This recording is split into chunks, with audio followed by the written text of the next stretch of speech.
listening to Best Served Cold, a Born Millennials podcast, the Australian true crime podcast where we drink wine and talk about crime. Formerly Egypt's 36th most popular true crime podcast, hosted by Tama J and Laura Elise.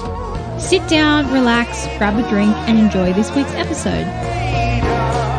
Oh. Hello. Welcome. Welcome to our second episode of On the Rocks, our little bonus episode. We talk about some smaller cases that didn't quite make the cut for the main show. If you're new around here, welcome. We hope you enjoy it. It was the worst. I was taking a sip of a drink as you paused. Welcome to the show. So this is like Laura said, just cases that you guys have suggested or that we found that were just not particularly too long or holding enough, details. Yeah. Just ones that sort of still deserve some coverage, but just maybe less time. And it's perfect for this little On the Rocks show. Just a little sidecar of a drink for you guys. Yeah. So I reckon we just jump on in. Who's going first? I guess before that, just make sure you check out our socials at the BSC podcast. All things social. And our main episode comes out on Wednesday. Yeah, and this episode will come out on Fridays, every single Friday. I'll go first. Go for it. Yeah. Fire away. So I wanted to talk about a professional wrestler who mostly wrestled within the WWF, the World Wrestling Federation. A little thing about me, I grew up watching WWF and WWE my entire childhood. It was one of my favorite things to watch, and we have a cat in the room right now who's meowing. So if you hear a cat, it's Pi. Say hello to Pi, because Pi is saying hello to you. So growing up, wrestling was a big thing in my sort of family, or not my family, my entertainment growing up. I just really liked it. So this kind of story was a bit interesting to me, that it just sort of gravitated towards me. It's funny because wrestling plays a really disappointing part in my childhood. When I'd watch The Simpsons every Sunday morning. They'd do 8 episodes in a row, and then they'd play wrestling after it. So that would signal that when I'd be waiting for the next Simpsons episode and it would be wrestling, I'd be like, God damn it. That would be my favorite day ever when they did that. I loved that because I loved the Simpsons marathons, and then the WWE was on. I was like, this is perfect. Anyway, so I wanted to talk about Owen Hart, who was a wrestler who passed away in 1999. And this was sort of before I was really into it, because at the stage I was probably fucking 4, whatever. But yeah, it was. I always knew it was a pretty tragic story, and Owen Hart himself is a very, well-known wrestler. He was a Canadian professional wrestler. As I said, he was mostly wrestling within the WWF, the World Wrestling Federation. He also fought in the WCW, which is World Championship Wrestling.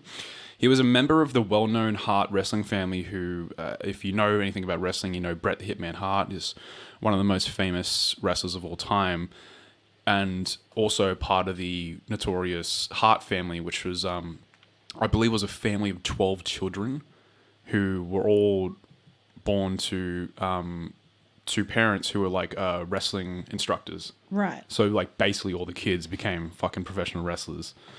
So when Owen Hart actually debuted in the WWF, he didn't debut as Owen Hart himself, as Bret Hart's younger brother, who was in the WWF at the time as well. He debuted as this different character they called the Blue Blazer. So they gave him a gimmick, and if you know anything about wrestling, they typically give you a gimmick. You have a persona, or something about you that's interesting. His gimmick was that he was a masked superhero due to his acrobatics and high-flying fighting style. And sometime during his career, the gimmick was dropped, and Owen began fighting as himself. This is the debut of Owen Hart as the now notorious, Hart family. Around 1999, Bret Hart left the WWF for the WCW, and the WWF wanted to create a storyline for Owen where he supposedly leaves WWF as well and quits. This led to the return and resurgence of the Blue Blazer character, who, despite very obviously being Owen Hart, during interviews would be like, I'm not Owen Hart. I'm the Blue Blazer. I have no idea who Owen Hart is. Right. The character had been transformed, and this sort of plays into what that is. The character was transformed from being a superhero, masked superhero guy to being a self-righteous, kind of like pompous idiot. Okay. And there's these two terms. So there's babyface and heel. Babyface is a wrestler who is loved by the audience, who's like a good guy, and they want to see him succeed. And a heel is a villain. But someone who people don't like. So they created him to be a heel. He was just this sort of bumbling buffoon of a superhero who was a bad guy. Okay.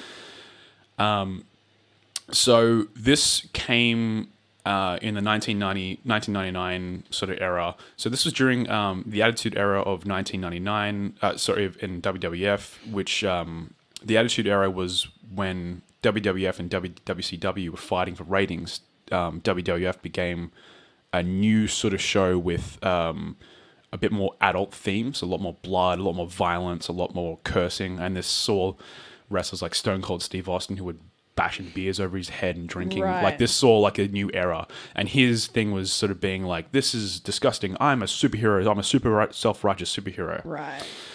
So on the 23rd of May 1999, began the Over the Edge pay-per-view held in Kansas City. So they had the typical show like Monday Night Raw, but they had also pay-per-views, which were like big, spectacular events. Mm-hmm. The Blue Blazer had a match on this pay-per-view against the wrestler, The Godfather.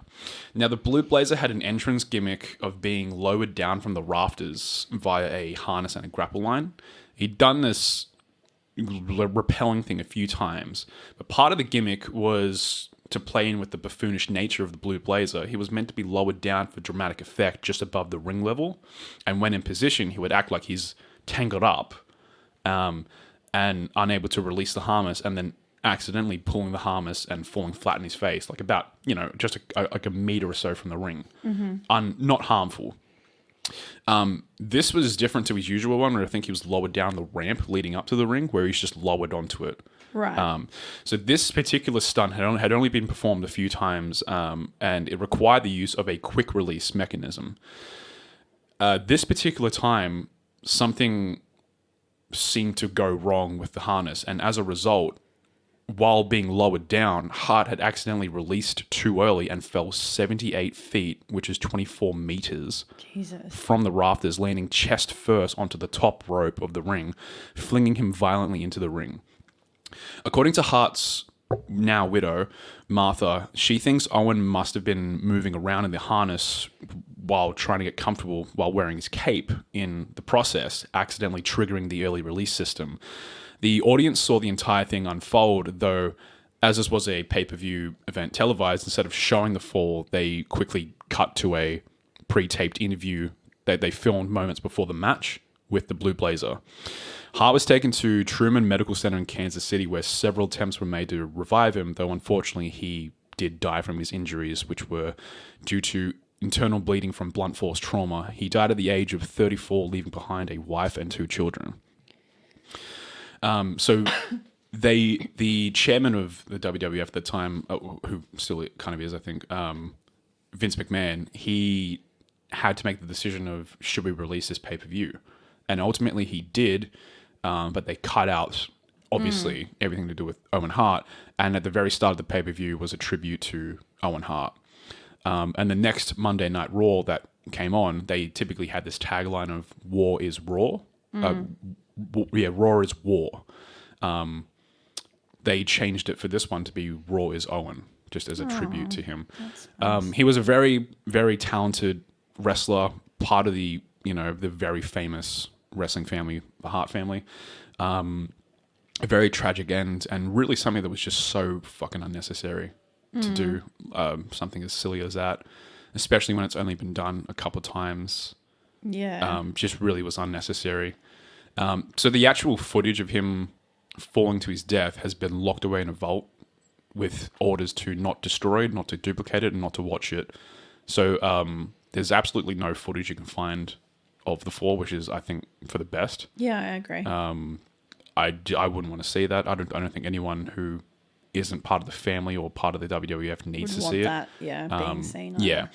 So I think if if there's anything to sort of take from that, I think it's better that it happened on a pay-per-view than on an actual televised, fucking typical Monday Night Raw where it's like a sort of free thing rather than a pay-per-view event. Yeah. People actually had to pay for it or but unfortunately the audience at the time who were there did have to witness this happening. So there is that.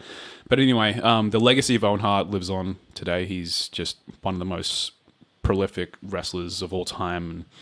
And as I said, part of the Hart family. So he will always be remembered.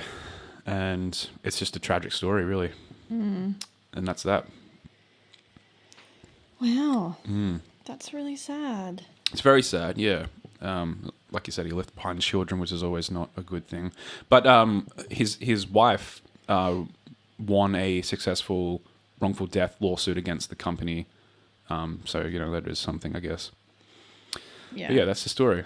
What do you got for us, Laura? So I'm covering one that's a weird one that's like a little bit too short to go on the main episode, but maybe like a little bit too long to have gone on this episode.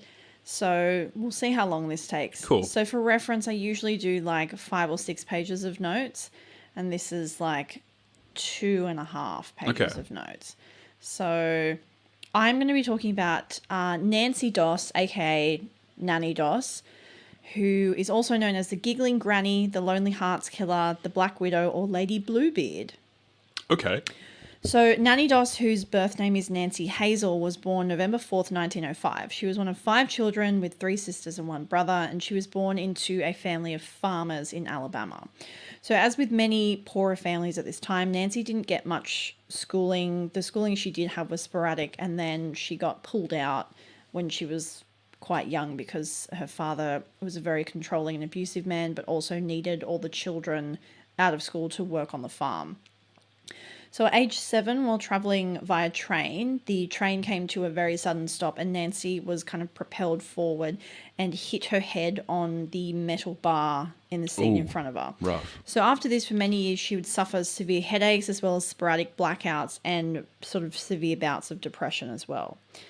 As a child, one of her favourite hobbies was to read her mother's romance and fashion magazines, in particular the Lonely Hearts section. So for those who don't know what a Lonely Hearts section is, it was essentially single people would write into this column and be like, "Hi, I'm Laura. I'm single, ready to mingle." Yeah. And then you would respond via letters. 'Cause Please obviously love they me. didn't have Yeah. email back then. They didn't have chat rooms or... So Nancy had a fairly sheltered childhood. Her father believed that any forms of makeup or nice clothes would attract pedophiles, and so he didn't allow any of his daughters to wear nice things or dress up. Despite this, Nancy had her first marriage at the age of 16 to a man called Charlie Braggs, who she met. They worked at the same factory together that she had a part-time job at.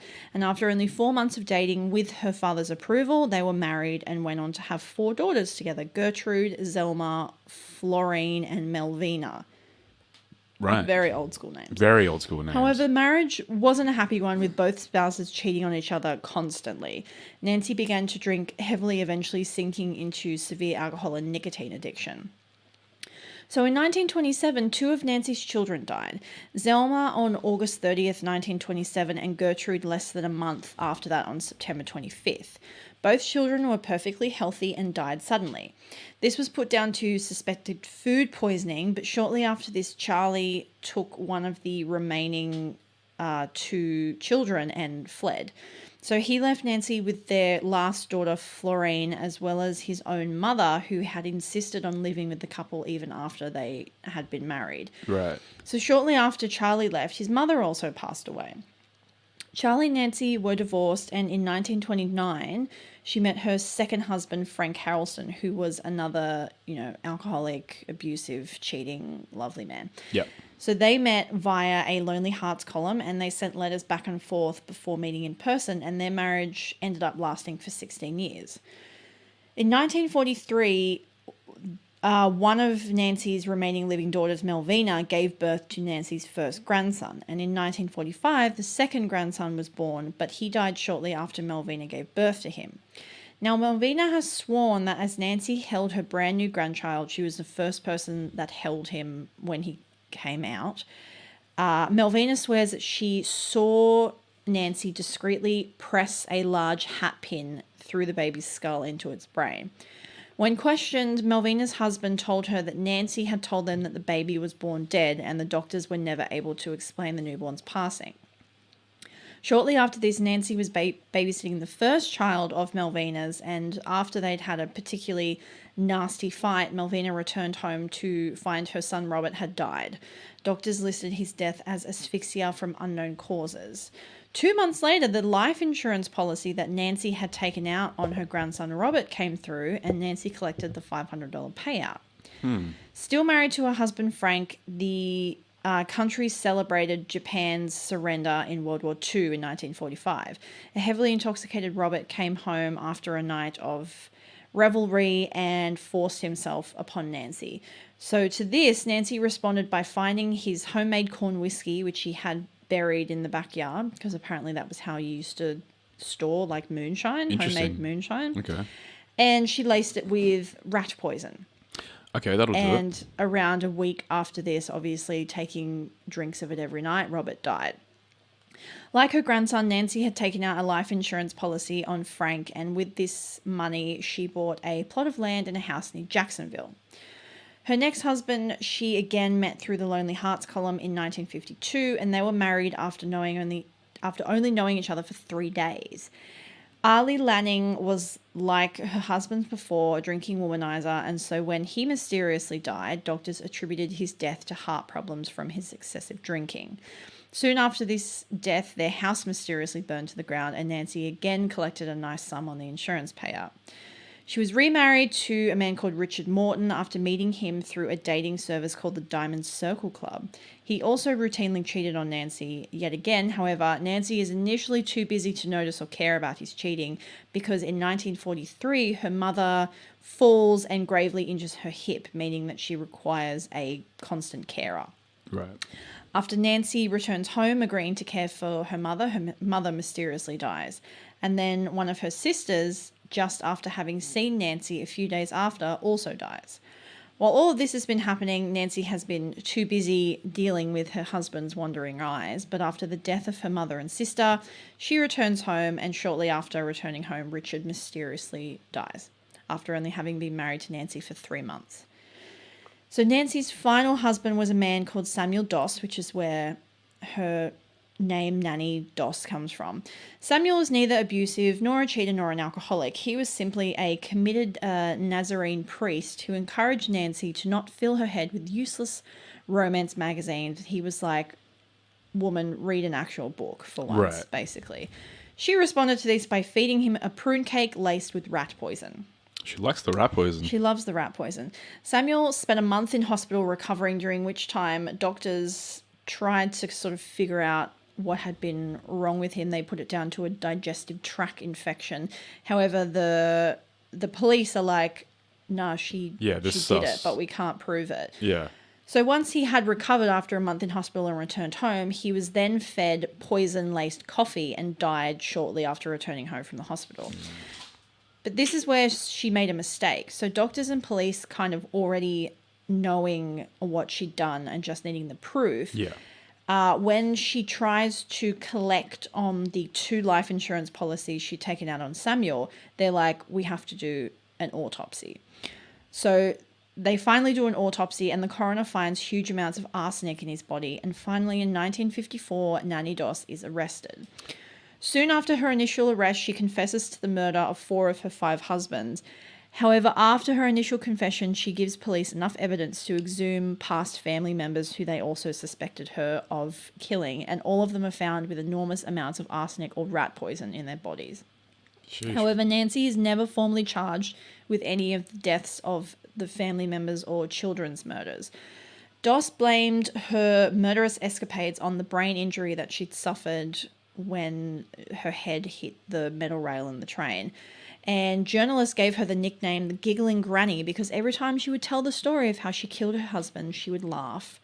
When asked why she'd killed her husband, she stated it wasn't for the money, it was simply they weren't good enough and she was looking for the perfect mate. So she was like, I'm just going to keep going through them until I find the perfect mate. Yeah, because that makes sense. Makes sense. Yeah.